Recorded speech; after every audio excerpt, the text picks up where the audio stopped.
Olá, este projeto se chama Separando Estrelas de Aglomerados Globulares Extragalácticos usando técnicas de aprendizado de máquina. Primeiramente, contextualizando o que são esses aglomerados globulares.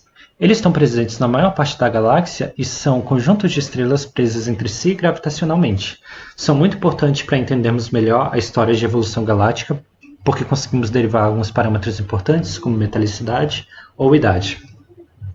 Observando eles com telescópios espaciais como Hubble, conseguimos resolver muito bem os objetos e ver sua morfologia e propriedades fotométricas. Porém, indo para aglomerados extragalácticos e usando telescópios terrestres, esses objetos se tornam fontes pontuais e se torna um desafio identificar se realmente esse objeto é um aglomerado ou uma estrela.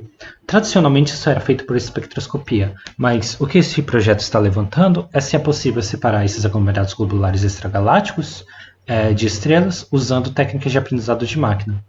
Essas técnicas seriam basicamente técnicas computacionais que buscam por padrões nos seus conjuntos de dados que possam classificar um objeto como uma classe ou outra. Nossos dados são fotometrias do levantamento J+, com crossmatch ao WISE, Gaia e GALEX, e para os aglomerados globulares, fazemos uma aproximação mais tradicional de que são populações estelares simples e usamos a biblioteca de modelos de SSP de VASDEC 2016. Essas bibliotecas nos dão distribuições de energia espectrais que podemos convoluir e tirar valores de magnitude correspondentes às mesmas magnitudes que temos dos levantamentos. Essas magnitudes, então, nós convertemos para índices de cor para podermos não ter que se preocupar com a distância ao objeto. Também fazemos uma limpa no nosso conjunto de dados para eliminar objetos que não tenham informações em todas essas magnitudes e limitamos o nosso conjunto de dados a essa faixa no índice de cor G-R entre 0.1 e 1.0, que é onde nós conseguimos encontrar aglomerados globulares. E também para execuções dos algoritmos de Machine Learning, nós mantemos essa proporção entre 10% de aglomerados globulares para 90% estrelas.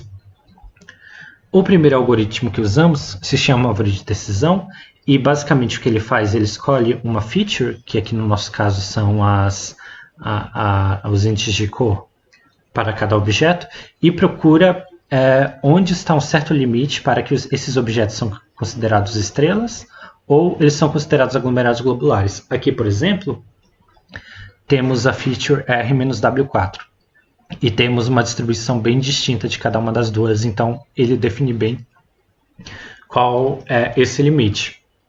Definindo bem, ele faz a divisão entre as duas classes e ele nos dá pontuação.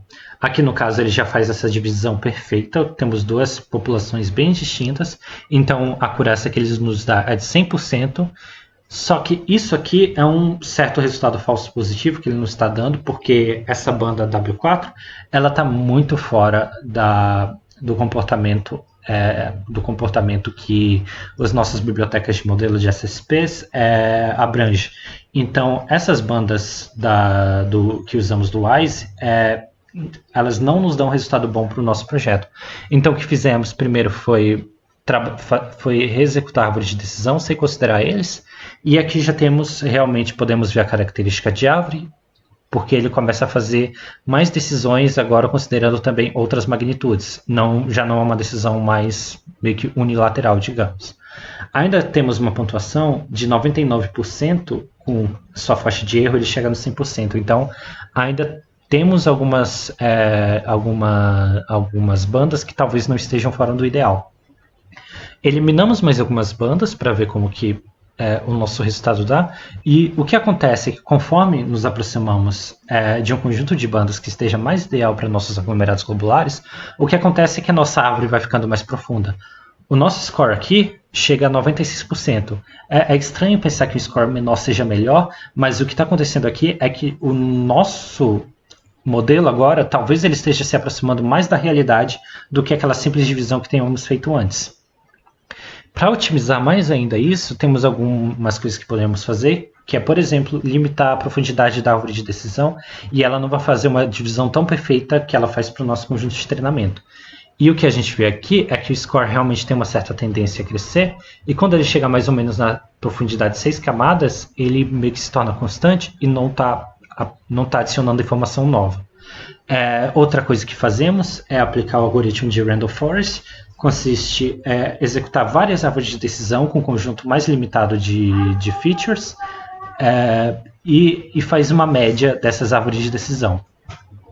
Aqui temos que, basicamente, esse resultado fica constante para tamanhos diferentes de árvores. Então, ele pode estar indicando que o nosso conjunto de features está bom.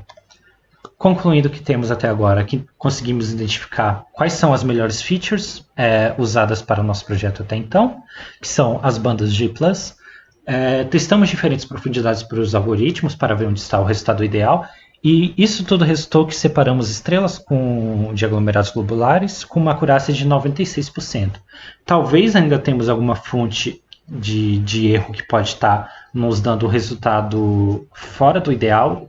Talvez esse modelo ainda não esteja tão bem adaptado a valores reais. E para isso, no futuro, queremos fazer uma aplicação de variação de hiperparâmetros. Hiperparâmetros sendo justamente o número de features que usamos, profundidade de árvores, pode ser também o número mínimo para cada conjunto dividido dentro da árvore, quando ela faz a divisão entre os conjuntos. Basicamente procurar quais desses parâmetros são ideais para os nossos modelos. E futuramente também aplicar outros métodos de machine learning, como uma rede neural. E é isso, muito obrigado.